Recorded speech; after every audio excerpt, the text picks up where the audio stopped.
മഴയാണ് സബ്ജക്ട്. ഇന്നും കൂടി ഇവിടെ മഴ പെയ്ത് കഴിഞ്ഞാൽ ഇന്നും കൂടെ ഓഫീസിൽ പോകേണ്ടി വരത്തില്ല. ഇവിടെ ആണെങ്കിൽ സൂര്യൻ കണ്ണിൽ ടോർച്ച് അടിച്ചിരിക്കുന്ന പോലെ നിൽക്കുന്നത്. കുറച്ച് നേരം അതൊന്ന് ഓഫ് ചെയ്ത് വെച്ചുകൂടെ എന്ന് പറയുന്നുണ്ട്. ഇവിടെ ആണെങ്കിൽ റോഡിലൂടെ നോക്കുമ്പോൾ എല്ലാവരും ഡ്യൂട്ടിക്ക് പോകുന്നുണ്ട്, വണ്ടിയൊക്കെ പോകുന്നുണ്ട്, ഒരു പ്രശ്നമില്ല. ഇത് ആക്ച്വലി ഇന്നലത്തെ വീഡിയോ ആണ്. ഇന്നലെ ഞങ്ങൾക്ക് ഓഫീസിൽ പോകേണ്ടി വന്നില്ല. ഇവിടെ മഴയായിട്ട് കുറേ പ്ലേസിലൊക്കെ വെള്ളം കയറിയതുകൊണ്ട് ഇന്നലെ ഞങ്ങൾ എല്ലാവരും റൂമിൽ തന്നെ ഉണ്ടായിരുന്നു. എല്ലാവരും കൂടെ ഉള്ളതുകൊണ്ട് കുക്കിംഗ് ഒക്കെ ഒരുമിച്ച് കുറേ ഫുഡ് ഉണ്ടായിരുന്നു. മീൻ വറുത്തത്, മീൻ കറി ഉണ്ടായിരുന്നു, അപ്പീലുണ്ടായിരുന്നു, ചോറ്.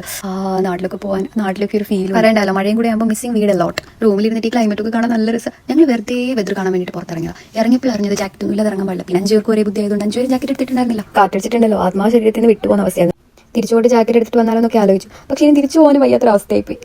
ഇത് ഞങ്ങൾ തിരിച്ചു പോകാൻ നേരം ഒരു വീട്ടിലിങ്ങനെ ക്രിസ്മസ് ഡെക്കറേഷൻ ഒക്കെ കണ്ടിട്ട് അവിടുത്തെ ലൈറ്റ് സെറ്റിംഗ്സ് ഒക്കെ കണ്ടിട്ട് ഞങ്ങൾ കുറേ നേരം അവിടെ ഇങ്ങനെ വാതുറന്നു. എൻ്റെ നാട്ടിലൊക്കെ ഇതിനെ കമ്പിളി നാരങ്ങ എന്ന് പറയുന്നത്. പക്ഷേ അഞ്ജുൻ്റെ നാട്ടിൽ കംപ്ലീറ്റ്ലി ഡിഫറെൻ്റ് ആണ്. She's from Wayanad. അവൾ അതിനെ ബംബിളൂസ് നാരങ്ങ എന്ന് പറയും. അത് കണ്ടിട്ട് പിന്നെ വാങ്ങിക്കാൻ പറ്റാത്തതിൻ്റെ രോഷമൊക്കെ കരഞ്ഞു തീർത്തു. നാട്ടിൽ ഫ്രീ ആയിട്ട് കിട്ടുന്ന സാധനം ഇത് നോക്കി. ഇവിടെ നല്ല വിലയുണ്ട്. ഒരു 9.95 dirhams ഒക്കെ വരുന്നുണ്ട്. ഇത് വാങ്ങാൻ പറ്റാത്ത വിഷമത്തിൽ ഞങ്ങൾ 2 ഓറഞ്ചൊക്കെ വാങ്ങിച്ചിട്ട് പിന്നെ ബാക്കി സാധനങ്ങളൊക്കെ വാങ്ങിച്ചിട്ട് റിട്ടേൺ വന്നു. തിരിച്ചു പോയപ്പോൾ പാർക്ക് ഉണ്ട്. പിന്നെ പാർക്കിൽ കുറേ നേരം ഇങ്ങനെ തിരിഞ്ഞ് നിന്നു, സെൽഫി ഒക്കെ എടുത്തു, വീഡിയോസ് ഒക്കെ എടുത്തു. പിന്നെ അവിടെ കുറേ പിള്ളേരൊക്കെ ഉണ്ടായിരുന്നു. അവരൊക്കെ കണ്ടിട്ട് 2 പേരോട് ഇറങ്ങി ചിപ്പിൽ നിൽപ്പുണ്ട്.